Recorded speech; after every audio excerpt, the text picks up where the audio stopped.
Yeah, so maybe tell us a little bit about how this idea came about for you. What does it take to have good habits? And also, what are maybe some bad habits that you saw and many of your audience see, especially, I guess, when it comes to writing books, right? Yeah. So first of all, how did it came about? There was one day that was Easter Saturday. I've been sitting after a lovely meal with my uncle. I was sitting on a bench on the beach in Sydney. Nice atmosphere, still nice and warm, and I thought I wanted to read a book. I took a book called Discipline. That's a good title for someone coming from Germany and Switzerland. I thought maybe I can learn a little bit more, and discipline is a good role.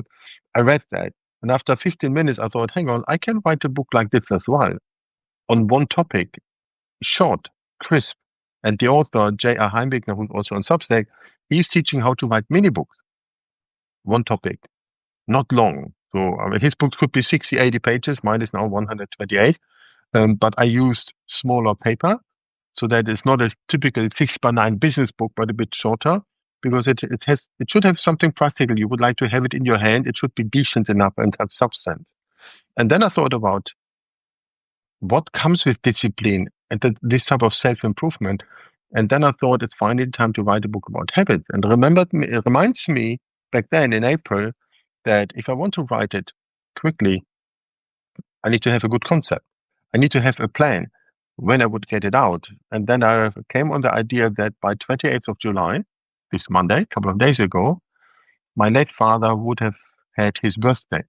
And on that birthday was 28th of July, and it was my 28th book. So therefore, I thought that it makes good sense to put it together. And he taught me manifestation and habits improvement. And he also taught me habit stacking. And the example that I showed in my book launch that I had over Zoom was to take his passion of writing articles about opera that he would do reviews, and then he would then add something always to it to make it a complete type of experience. And he would add eating a schnitzel to it. We can argue if it's good or bad to eat after an opera at 10 p.m. a big meal. Okay, surely not the best thing to do, but that was how I learned habit stacking. And also when I came on a 3 month trip to New Zealand in 2016, which was the base for moving down under, then I saw big advertising in a bookshop for a book called The Power of Habit. And I thought, hang on, you missed the Z, my last name. Then I realized that there are some very famous books about habits. There's Tiny Mhm. Habits, The Power of Habit, obviously Atomic Habits from James Clear. And there's another one which I also took, which is Essentialism, doesn't have the word habit in it. And these four books became the cornerstone for the research in my book. And then I gave it a kind of a flow because we all would love to improve some habits which we perceive are maybe not that good, or we would like to create good ones. But sometimes you need to have a good trigger and a reason. So I put it into 4 Ps: pause, plan, praxis, and partner. Nobody in the type of habit books talks about partner that much. So therefore, this is very important because I work in partnership. But also, sometimes it needs to have a pause, an external trigger, or maybe an internal realization that now's the time to reflect and think. Maybe there's something I can do better. And Australia being my fifth country to live in, I had this chance to come on the idea when I moved from Germany to Switzerland to think, what is a bad habit that I have? And I have Mhm. never been on time.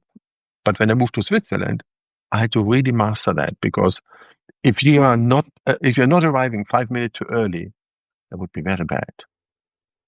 Yeah, I lived in Zurich for a couple years when I was younger, and I totally understand what you mean about everything is on time there. So if you show I up thought I thought I 15 thought minutes I met wrong, you.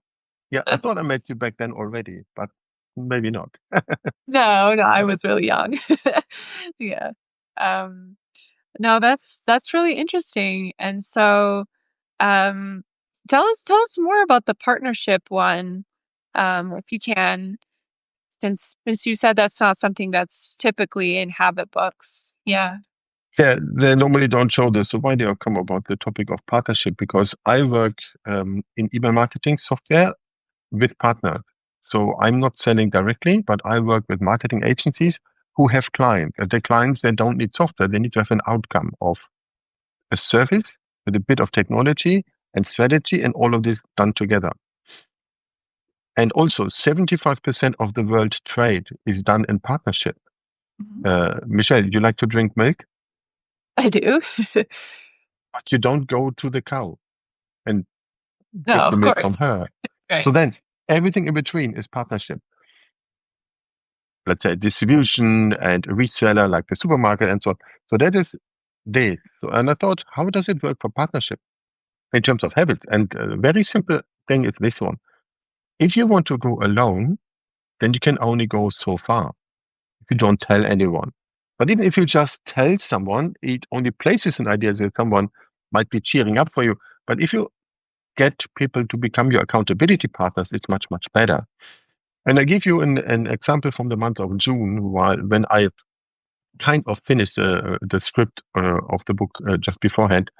One of our colleagues, our sales director, has two little kids, and he read somewhere in the research that there's quite a high level of poverty that here in Australia. So many children don't have what maybe you and I grew up with, and Mhm. there's this kind of foundation. And what they've done, they said, if in the month of June you as individual or maybe teams would do some activity like sportive activity, it can be done as a fundraiser. I thought, hang on, that actually is a good idea to do this as a team. So we were seven of us, and everyone wanted to say, put a target on to say, okay, for me it was walking. I'm not a runner. Walking 100 kilometer in a month.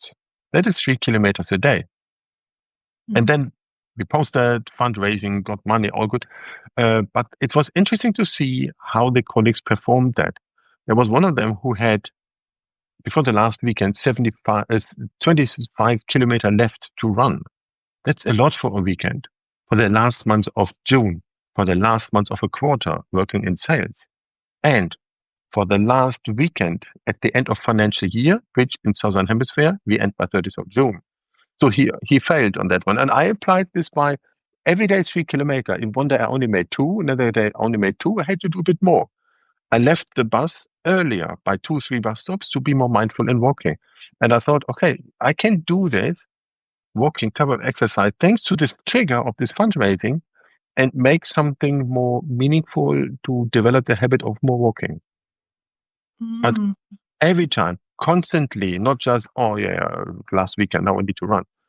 And that is this consistency in it that works. But I would not have done that without the team approach behind, without the accountability, without the tool that shares where do you stand against the others. And then we help each other after a team call. Hey, who is now going on? Who can now help you and something like that. Sure. So Yeah. Now there's all these like devices, Strava. I think there's all these apps and things that, compare you to other people so that yeah, that's like an additional way to, motivate you. So yeah, that's an interesting example where it's like, okay, comparing yourself to others, but also being triggered, in a friendly way. It's not like a competition, but with your team members. yeah, Uh, and here's an important point. In sports, we typically we would compete, right? So like in tennis, only one can win the game, or like in soccer. yeah. But in the team sport, at least it's more of them to achieve something together. And I remember one day in early days in school time, someone asked me to review their thesis they had to do, and that was about competition-free sports.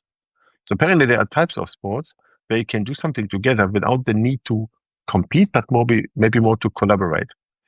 So Hmm. therefore, for this exercise of walking and running, I didn't see that I had to compete or I'm better because I've done consistency compared to the others. But how can I find a way to encourage everyone to do better without to Right. say I'm better and you're worse, or the other way around? Oh, I'm nothing worse because I didn't manage. Right. Yeah. So it's a collective effort. Uh, how can we, as potentially creatives and solopreneurs who don't have like a baked in team, actually motivate each other, in groups or in clubs or communities? Have you seen that being kind of implemented? I don't think I don't necessarily have an example in mind other than I know people sit down and write together. So I've seen that where it's like, okay, there's a dedicated hour and we're all writing. But um, yeah, is there any other examples that kind of come to mind? And It does. It does. You know the sentence, it takes a village to raise a child. So when I wrote my first business book called Connect and Act, it's somewhere over there. I thought I can write a book by myself, not a problem. But I thought it's much nicer for the audience, for the reader, to also add voices from other experts in there. And Mhm. my LinkedIn book called Connect and Act had four big chapters. I'm born on the fourth, my wife as well. So therefore we always take four as a lucky number, knowing that some cultures don't like the four, but we do. And I put it into four areas. So then I thought I asked experts in that field for these four big areas of the book. That is how to complete your LinkedIn profile, how to connect with the right level of people, how to work with content well, and also how to convert that. So I thought of four experts on that, and they gave me between 2 and 3 pages as experts on that. They were the So experts on it, and they were kindly adding this to the book. And when I had the book launch in Sydney, I also had three of those four, because one of them is in the US, but the other three are in Australia. They have been there and shared the stage with me.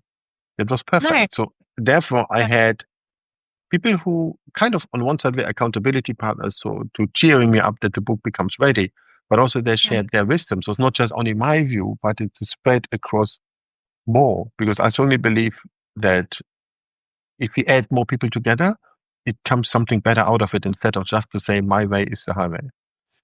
Absolutely, yeah. That's my thesis behind the multidimensional leaders and why I have so many people inputting information, even if it's topics that I know about as well.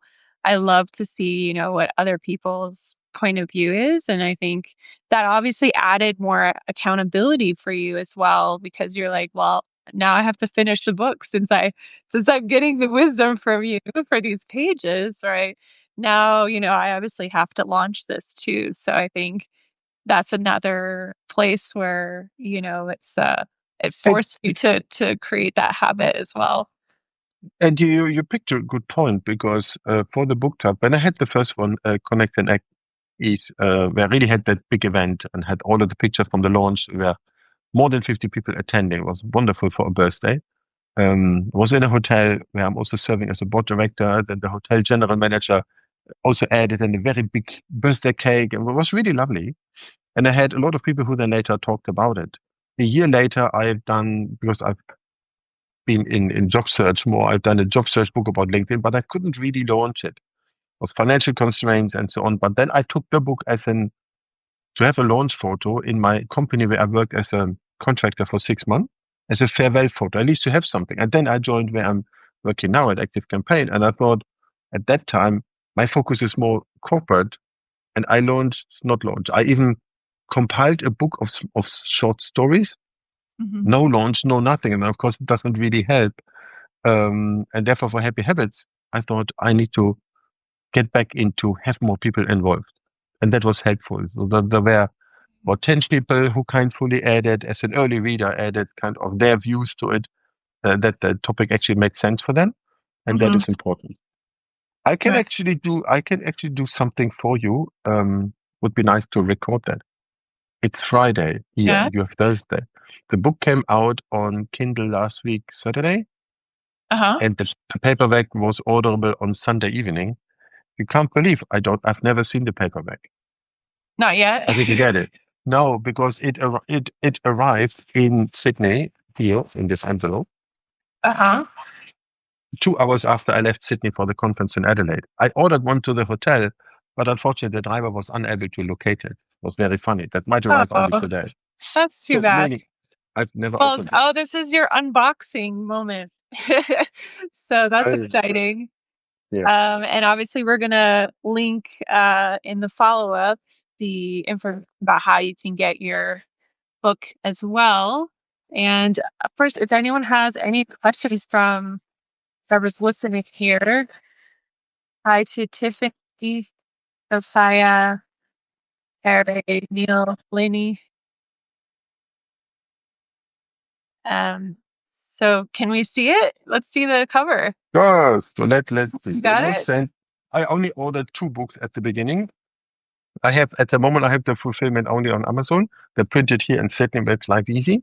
So then let's now take the book out. I'm very keen to see. I have no clue. So then Yeah, I can put it now in at that's the live exciting. moment. So it goes like this. Can you see? Yeah. So here we Oh, are. yep, yep. There we We have the go. book. And So, at the back, everything is written there. I think yeah, the format is nice to be rather smaller compared to normal business books might be maybe larger. are a little bit bigger. Yeah. I think The, that the seems good to the, be an ongoing trend. Um, to even you can have like a series of mini books, that's it. And right? you can even read it here because Ooh, if the book would be wider and therefore thinner in pages, Amazon can't print it. So that right. makes life quite difficult. And also, it is smaller form factor. It feels more. It's possible to read this. You know, a big book, Yeah, people start to read it, but most likely not finish. they That won't it probably seems won't finish. I usually exactly. This get seems through to 50% work of well. the book. Yeah. And this, inside, it has always a page with 12 chapters, and always a page about kind of Mhm. tasks. So that is good as well. Always 3 of them. And it has these expert um, voices that I had, what I mentioned. There are 4 people that Right. wrote a good page. So in this case here, it was Lloyd Thompson. And they add lots good stuff on it. So he said, for example, your habits shouldn't break when life does. They should flex. Rigid routines collapse under pressure, but well-built rhythm. They bend, they breathe, and they bring you back. Nice. I like what they added to it. It's really good. So for me, even reading this, what they then wrote to this topic, that makes a big pleasure for me as well. It looks exactly how I wanted it to be. Very happy for that. That's Really, awesome. Yeah, that's really excited. congratulations. And I love the Thank front you. cover. I think it alludes to, I'm guessing it alludes to the pause aspect, right? Like it's kind of like a Zen feeling to That's it. it. And so I really appreciate that you incorporate that type of topic into it. Because I think when we think of habits, we often think of like doing things. And I think what you're suggesting is that we need to stop sometimes, and that's part of the habit to create space. It is Is not that right? just Yeah. yes, exactly, and it's not just doing things, but also becoming identity. It's an identity shift. You do Mhm. not want to just do something, but you would like to be after a transformation somewhere. That includes adding good habits, reduce bad habits, but it's more the identity type of thing that you don't say, "Oh, I have to do this." So, I mean, think about yourself. How often during the day you think, "Oh, now I need to brush my teeth." You don't even think that. There's something that becomes so Right. natural where you have a logical reason that you know you should do, but you don't need to tell it to yourself. It's part of it. Mhm. And there are many others. There are some people who are more sportive than me. They don't need to tell themselves that they have to go out and do exercise. For them, it's part of their life, how they Right. became.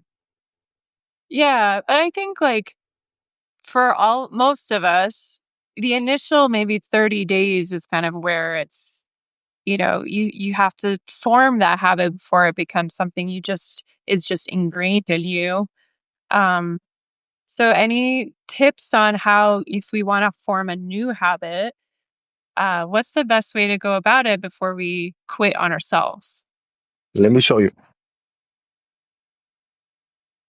Let me take this. So that's Oh, a hat. like a magic show. So if you do this to say swap the hat, put observe yourself, your life, what you're doing in the view of someone else. Mm, And multiple hats. There's a book about 6 different hats that people can wear. So think about you see yourself in the view of your family members, in the view of your management for those who have a boss, or in the view of their clients or whatever, and then try to imagine, get feedback from those type of people, and then you realize, maybe you can improve something, or maybe, and that is very interesting, maybe there's something that other people say how they feel about yourself, what you never thought about in a positive sense. Mm, Because often we take something for granted, which at the end is not. mm. Right. So like good good habits that you might have. So recognizing the ones that you are actually getting right rather than zooming in on, all the things you're not getting right or not doing. Or I think that's a really interesting concept of just the gratitude and the recognition of all the things that you are already accomplishing. Um and then like you said, it's like you can also stack on top of that. So if you're doing something super well, why not, add a little bit of something to it, and then you can, and that, I guess that's the atomic habits or Yeah. no, habit stacking type of belief system. So the A funny thing when it comes to atomic habit. A couple of weeks ago, 2 or 3, when the book was already announced it will come on Substack, and also crowdsourced the cover design there and asked for feedback. There was one person on Substack who then started to follow me. His name is James Clear. The only thing, Mhm. I only saw the notification quickly, couldn't screenshot. I'm not sure if it was that James Clear who wrote Atomic Habits or not. Oh wow. But I'm quite open to say that his book uh, influenced mine, no question, and also the others, and that was a very helpful part to it. So interesting. Also, is one thing. This book is written in English, but I thought I could translate it into German. Hmm. English is so precise and short. Happy is 5 letters, habit is 6. Imagine I Yeah. would write it in German. Glückliche Gewohnheiten. I think at least 12 to 15 letters each line. That's the funny thing in German. So when I then try to research atomic habits, the German book, they call it the 1% method, translated into German, Oh. based on the outcome. And that tells me also something. You can have the most fancy idea of writing a book or how you call it, but at the end, a book should be there to transform the reader into something or to take action for that.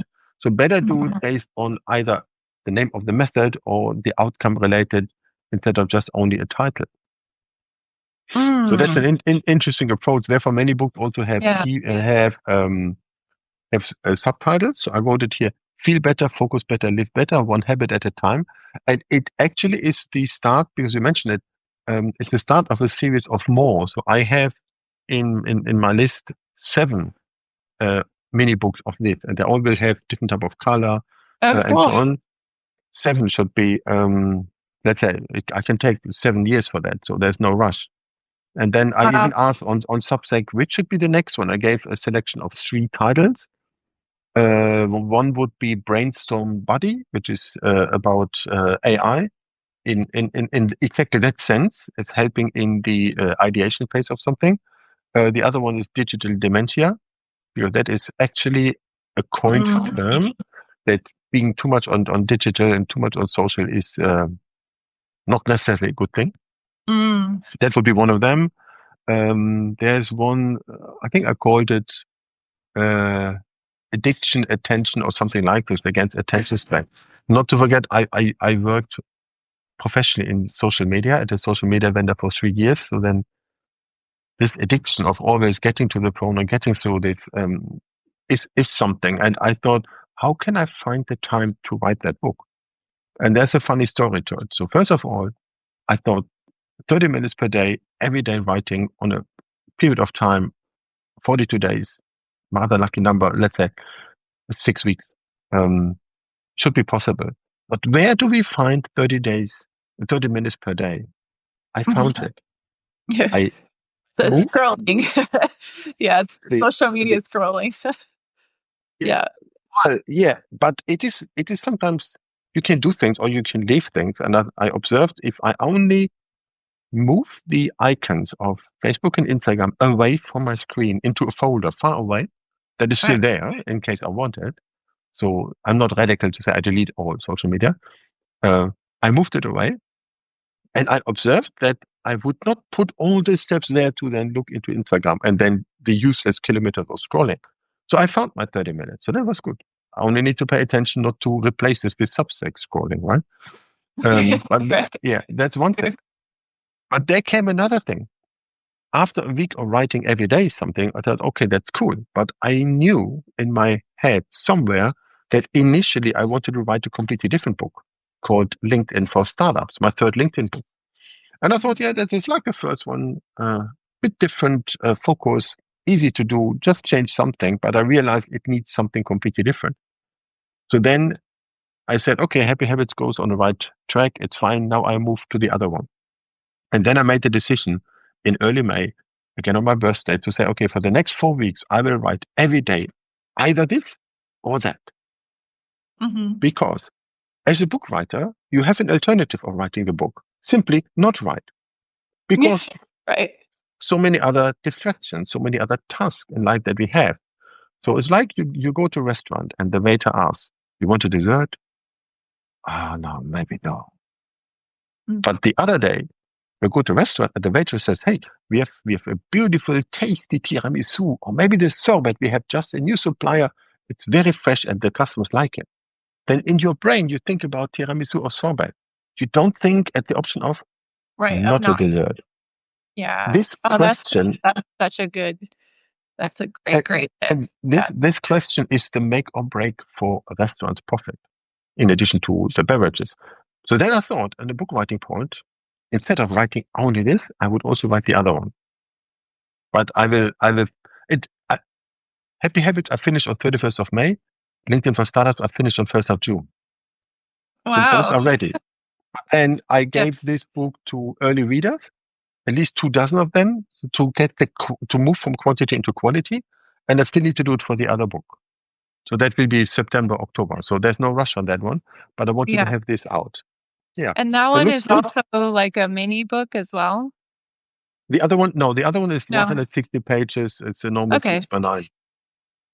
I see. I can show you to compare. 1 second. I Cool. I have them all here. One moment. So, let's say like this. The Connect and Act is the normal 6 by 9. That by the way is the only ever produced hardcover version. Okay. Cool. Nobody orders this, but I got one. So therefore, when you take it then further, that is the second one, which is for the job seekers, but it's Yeah. similar. See the same Yeah. concept. I mean, I like how straightforward your titles are. You Yeah. know, I Then think I as you were created saying, it's very this. obvious what you're talking about in the book, and sometimes we Yeah. can overcomplicate the Yeah. the title. And I think that's the same sometimes for Substacks as well. Like, Yeah. something that people, can anchor to what you're sharing about. So that's And great. and the good thing after a while, there's a kind of a formula. You can see it's all quite similar, and that Right. gives a chance also from a collecting point of view to have all of them. And Yeah. then I thought, what should I do with smaller books? I helped my mother to write hers about childhood memories. That's in German, that's in English. Uh-huh. And that is much smaller if you compare to the other covers. And then got Sure. the appetite of a small book. Therefore, Happy Habits is kind of similar Oh, like thing. same. Uh-huh. Much smaller. And it reads good. It's fun. I like the idea. Very interesting. It's about So book writing. any tips for anyone like having some writer's block besides what you shared about, okay, you either get two choices. You do your Substack, or you do one book, or you do the other book. Is there anything else, for specifically for writing that could be helpful? Yes. So I decided and I made it for 4 weeks every day, this or that book. But the tasks around the book are more than writing. So in the day of a writer blog, I thought, okay, today I can't produce, but I need to then create for other tasks. Let's say create a list of early readers. Think about the launch process, how that would run. Um, I have a list of um, there's something like a Google sheet. On one page is all of the social media posts related to the book that I capture there. That's another one for who do I want to invite for the launch, how that would work. So that makes me also busy around the book, despite I was not writing. And then when Mhm. I've done this, and I felt, oh yeah, it was actually important to do. So I felt like achieving a milestone. So then the next day I could get back into writing. So Okay, so you have, be on the book, but not right. always in writing. Yeah. Oh, I love that. So it's basically like, okay, you're not in the mood to write, but can you do something to move your book forward? Whether that's putting together a referral list, putting together your marketing plan, maybe a book funnel page. Yeah, Mhm. and I mean there are so many tasks I think related to launching a book. So yeah, that's such a good point. Anything in terms of because you've now how many books have you written at this point? 28, 28. Wow. That's amazing. Over how many years did you do that? 26. 20. Okay, so pretty much one book per year. So, Yeah. yeah, I think you can definitely claim yourself to be the guru of writing habits. Yeah, indeed. But let me show you how the others look like. So more than 20 are like this one here. Travel books, like Lonely Planet, but this is from a Okay. German publisher. And Uh-huh. even look at this title here. Uh-huh. It's a very famous book that came out about 20 years ago, kind of 18 years ago, 1000 Places to See Before You Die. That is the most unread book given as a gift on the world. I would say so. Nobody reads it. And the German publisher who got the license of working with the title, I worked with them to correct the original book. And they created then one version for only 1000 places, Germany, Switzerland, Austria. I wrote all of them for Switzerland, corrected the whole Austria and some German. So then it was more a labor type of thing, the writing. But I learned one thing, to write exactly on format. Because on some pages, they couldn't have on a single page design, there cannot be two lines on the other page. And that's why I write my books in the layout. That I Oh, don't write too much and not enough. So it should really work. so where do you find the layout format? I got for these type of books, I bought a good template. Um, I have some of the link about that, and there was a way to buy the license of that template in Microsoft Word on different type of formats, in either for single use or multiple use. I bought the multiple use, and now I feel, in terms of license, well equipped that I can use it. Then I adopt as I go. When the format needs to be slightly different, let's say for my mom's book, the German one, they have different formats in Germany. They don't have an inch, they have in centimeter. That means the aspect ratio is slightly different. To adopt that. So then that was quite good to have that. Yeah. Yeah, that's really I think people don't think about formatting till the very end. Yeah. And yeah, it Yeah. can be a little bit painful to have to like cut out paragraphs and things like that later. It Um, it came so from here because I wanted to make life easy for the editor from the mhm. professional publishers, because I know one thing. These editors could then say in the publisher, hey, we now write a book, not just by Switzerland, but on Lake of Constance, what that was about. We like to work with Gunnar. Maybe he can do that. So I had the editors as kind of, yeah, positive people towards my craft. Mhm. And that only works because I make life easy for them. So that there is I not that much work at the end, which is a pain because it's anyway also not paid by the hour. So it's good for them. Yeah. yeah, I mean, it's also probably good for you too because it's you probably don't have to spend as much money on it as well, and in some Yeah. ways, right? Yeah. Yeah. So But that's a passion about it. I got invited last year in the end of November in Sydney at a book writing day from a book writing coach, and I named this "Write Your Book Backwards." So I have my principle that I take the backward approach first to say, what is the outcome of having the book? What do I want to have? Do I want to monetize? Do I just want to get a story out or whatever it is? Define that, and from there to define the transformation aspect. Then the launch, which is important because I love this event. And then when do I need to finish the book in order to get early reader on, to get editors on, that all right. works. So this means when do I start writing the book? And Mhm. that was writing backwards. And I'd say you can do it in 42 days. Right. Of course, some people For say, For For a book like what this. size book? Like the Even mini, for even for a bigger big books. book. Okay. Yeah. So the first self-published in that sense, my first business book, this one took me 120 hours, which includes getting the early copies, thinking about the launch and so on. But 120 hours, 160 pages, and 42,000 words, which is quite a bit. Interesting. Yeah, but So I do think that, you are probably going off of your expertise, so I think you're not just coming up with yeah, information, stories from scratch. It's probably leveraging a lot of yeah. information that you already have or interviews and things like that. So, Hmm. um, so that, that puts it into perspective, of course, as well.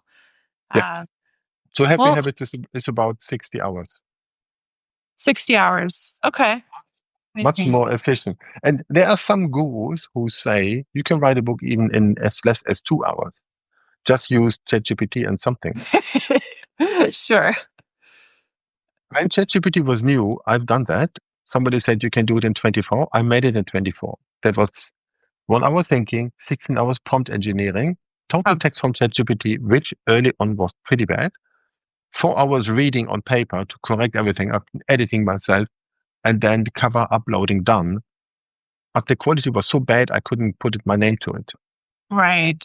Right. Yeah. Wasn't. But just a fun project.